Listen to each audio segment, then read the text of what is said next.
All right, Sandra, back over to you.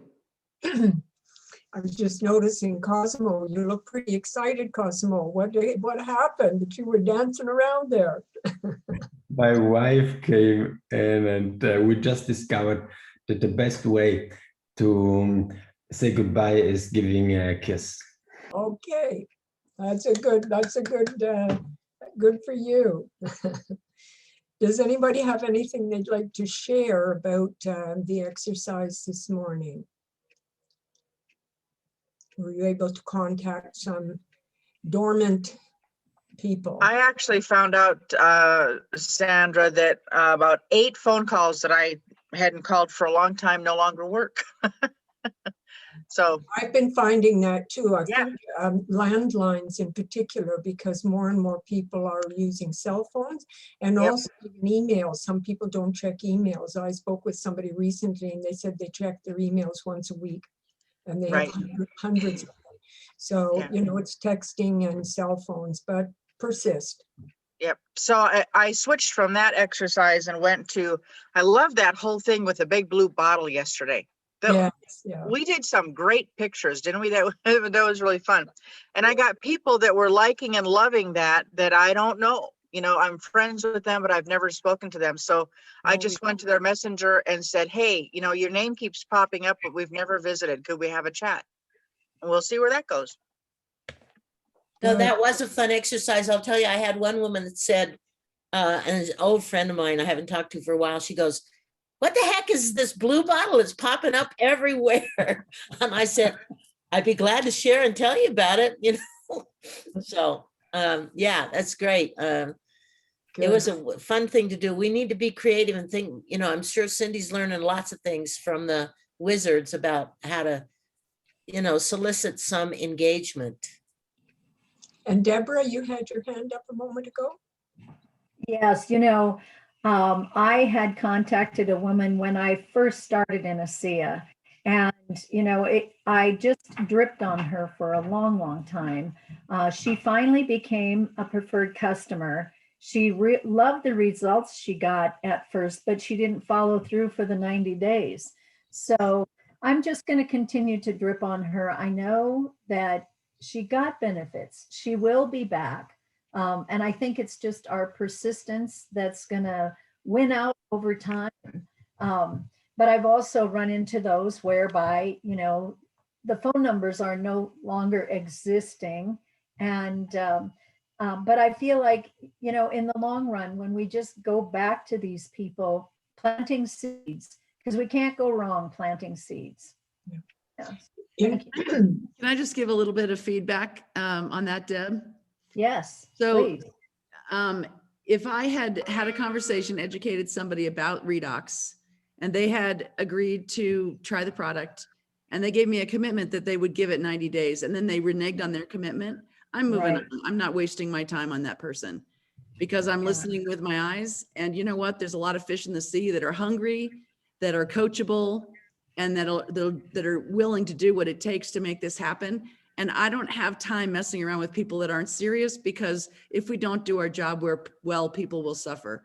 So you know what? People are privileged to get my time and attention and education. And if they're going to waste my time and not take this incredible scientific discovery seriously, then I'm on to the next person who really truly wants to care about their health and really wants to turn their life around. So I'm just saying boundaries are critical if you want to make your business go in the right direction. If you don't create boundaries for yourself, you'll find yourself floating all over the place. Right. Well taken, for sure. Because I know that I do hang on to people forever. And I'm a slow learner that way. I don't know. My heart's just attached to them. But well said, and I will pay attention. On to the next. And if Well, you you know, by saying, if I do this, will you do that? And then you stop talking and let them commit, you know, no, I'm not willing to do that. Or absolutely, I will give you my word. Then, you know, if you give me your word and then we're going to work through this together, great. If you give me your word and you renege on your word, I mean, there's some weird circumstances, but in normal Sure. circumstances, then, you've just told me a lot about your character. So anyway, Right. we become like the 5 people we hang around the most. I don't want to hang around those kind of people. Yes. I am with thank you 100%. Amen. Woo! I'm sorry, Kathy, I didn't hear you. What did you say? I said, I am with Cindy Buck 100%. I would have said exactly those words. I've learned it the hard way. I actually did a training on this. I don't know where it is in the system, but just don't waste your time. There are so many people out there looking for you. Targets are looking for the arrow. You're the arrow. Go find your target. Don't waste your time on people where you're having to babysit them and convince them. You don't have time. Just go find your people. But if you have someone who, the timing, like this woman I spoke of earlier, who's going through a divorce and all of this sort of stuff, it's not that she was saying no, but she was just saying not now. And I think it's to know the difference between the ones that are absolutely get out of my face, I don't want to know about this, I'm into doctors and blah, blah, blah. Then, yeah, don't waste your time. But when somebody says, gee whiz, I'm just overwhelmed, I've got too much on my plate right now. Those kind of people I put in my maybe box. And if- Absolutely. Absolutely, Sandra. And that's not what we're referring to. But I actually had someone I had dripped on for 2 years, and I kind of just went, okay, next. And then one day I got a message from Denny saying, congratulations on your new associate. I'm like, what? And he just went ahead and took my information, hunted my site down, did the due diligence. And now, he's signing people up like crazy. And, so you just don't know. You don't know. Now, Ruth, you had your hand up a moment ago. Ruth? I did have lists and I have business cards that I've collected from networking events. And so I've started working back through a lot of them. There's, I keep track of when I contact them. For those interests, they're completely a no forever. I toss the card. But if I haven't got them on the phone, like say they haven't called me back, and a lot of people don't call you back. How many times do you try that number? For a year or two, because of them I've never contacted before. But once I left the message a couple days ago, what's the best way? Do you just put it away for a month? What do you do? Well, you have to use your judgment and decide also if this is a person that you really feel would be good in your business. And that's where your knowledge of the person. I've got a woman who it's the 3rd time she has made an appointment with me and hasn't kept it. But I know she's working full time. She's the only income earner in the family, and there's 3 kids at home. And so I can understand it. And I always remember Alan Noble telling the story of when he drove miles and miles and miles to meet with a person. They had a scheduled meeting. He got there, he was exhausted. He got there and the guy didn't show up. And Alan got furious. He drove back home. He was mad as a hatter. And he called the guy up and started to give him a lecture, and then found out the man's wife had died. And so it's for us to have compassion. As Cindy said, set your boundaries, but also have compassion, especially at this time where everybody's lives are so upside down. I read from a book every morning, and this morning there was a line in the message that it said, I make the most of all that comes and the least of all that goes. And I thought, gee, that's applicable to what we're doing. I make the most of all the yeses I get and the least of all the no's. So I think it's good for us to bear that in mind too. Lovely. So Ruth is saying that she was referring to cold calling. Yes, I've left messages, and when they've said the phone number isn't in service anymore, I've tried the email. And in my binder, when I'm talking to someone today, they come to the front of my notes. And so people like that, after they haven't replied to an email, I can't leave them a phone message. I put them to the back of my book. And eventually I'll look at them and say, should I try one more time? Maybe I'll try one more time to send an email, and then they'll go in my no box. So it's just a quick note about that. I've got a guy who I'd love to work with, and I've been taught, and he says he really wants to work with me, and he's been saying that for over 10 years. And I'm serious. And so the thing is, he's afraid to tell me no. He doesn't want to lose our friendship. So the best thing I can do is say, listen, Freddie, if if you're happy painting and your life is good, don't worry about me. It's all good. You know what I mean? I can let him off the hook, and he might say, no. I'm exhausted painting. If I get hurt and I can't paint, I'm screwed. So if, you know what I mean? So as long as you're being authentic and having a friend-to-friend conversation so that they know that it's okay to say no to you, because a lot of people have a real hard time. They don't want to hurt your feelings. They love you. They see your passion. They want to take better care of their health, but they're just not that kind of person, or they really want to, earn money on the side, but they just don't have the discipline or whatever. So, you know what I mean? So there is a definite difference between the people going, no, and the people going, yes. But if you listen with your eyes, they're going, no, right?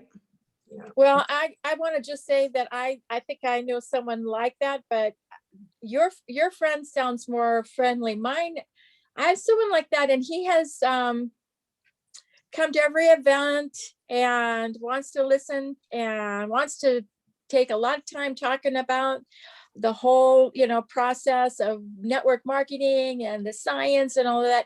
And then I found out he's been doing that with other SC associates and with other network marketers in another company. And he's been doing it for years. And so after a while, you just kind of feel like you've been played for some reason, and especially men with women, and so you got to use your gut. You can, the difference when you're being manipulated and when someone's just playing you along, or when it's something that's really sincere. So listen to your gut.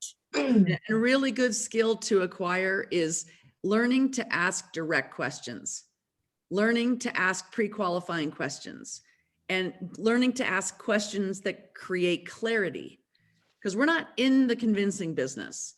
So when you ask a question to clarify, both for you and for the person you're talking to, where they are, then you're both going to be better off. You have a relationship, you have an understanding of your relationship, right? So if we don't discipline ourselves to ask clarifying questions, then we're in the gray area, and we can be in that gray area for years. So do yourself a favor, do them a favor, and just clarify. And you can even say, listen, I don't even know what to do with you anymore. Be very friendly but to say, so let me ask you, are you interested in looking more about ASEA because because it makes sense that if you got hurt painting, you wouldn't be able to paint anymore, which means you have no income coming in, and that would land you up a creek without a paddle. Is that what I heard you say, or am I completely making that up? And then stop talking and let them answer. So just ask clarifying questions so that you can just understand whether it's worth, following up. Because if you call an accountant in the middle of tax season, probably you're going to have to follow up after tax season, because they're overwhelmed with things that are more important to them right then, Yeah. So, and if somebody's just gone through a divorce, one of the pearls is stable, and that person's not stable right there. They're emotionally distraught. So when you check in with them, maybe you're just checking with them as a friend. Maybe you're not even talking to them about ASEA. Hey, how are you doing? I know you're going through a rough time. Right? But if it ever morphs to an ASEA conversation, it might be a year down the road when it's done. Okay, I'm strong now. I'm ready to make some moves in a direction that's going to help me and my family. You know what I mean? So you just kind of have to, this prospecting thing is an art, not a science. Cindy? Yeah, this who was that? this Go is ahead. Big Copycat Keith. I agree with you 100%. Hold on just a moment. Lynn, could you put your volume on? There you go. What you just said there with it talking to someone in a tax season and understanding that it's so important, because based on what here, we don't want to be emotionally attached to a person saying yes or no. And yes, we want to get clear our list of people who aren't interested, but not being emotionally attached to it. This just happened to me just recently. I contacted someone, cold call. This was a cold call. I contacted someone April 25th, and they said they wanted to look at some information. I sent it out to them on April 22nd. April 25th, I actually got a chance to speak with the person on the phone. They said they would look at the information the next day. I called them the next day, no contact, no good contact. That was on the 25th. I didn't get it told, and I kept contacting them, sending them out information on a regular basis. I didn't actually talk to the person until May 12th. And on May 12th, she just laughed and said, "Oh, honey, I'm so busy. I'm an accountant, just your savings. I'm an accountant. And man, I've been so busy. I tell them about people I'm going to do a lot of stuff that I don't do. Can you send me that information again and I'll take a look at it?" I said, "Oh, sure. That's the best way to be busy. That's a great problem to be so busy. Of course, I can send it to you. However, we happen to have a Zoom presentation tonight in 10 minutes. If I was to send you that information, would you take a look at it?" She said yes. She looked at that one Zoom information just on the 12th of May. On the 12th of May, that's a week ago, she came in, our largest pack, our largest value pack. She came in and it was just that. So yeah, you want to look at people, and and on a tip on that too. I also have a takeaway that's going out to a bunch of people today. Hey, listen, if this information interests you in any way, shape, form, or fashion, just text me back next step. If you no longer have an interest, just text me back stop, and that will get you removed from my list. Thank you so much. In my name. Ooh. Woo. Love it. Awesome. All right, Sandra. Well, we could probably beat this to death, but this is an incredible training. It's gotten everybody's brain cells firing. So just remember the posture that we all gain coming out of the Most Powerful Women in Network Marketing event, and don't crawl back into your mole hole. You hear me? All right. Anything else, Sandra? No, I think that's it. Fantastic. Good See you job. guys tomorrow. Thank you. Sandra, great job. Sandra. Great training. That was Thank you. awesome. Thanks, Sandra. Good to Lots of see Hey, you we all.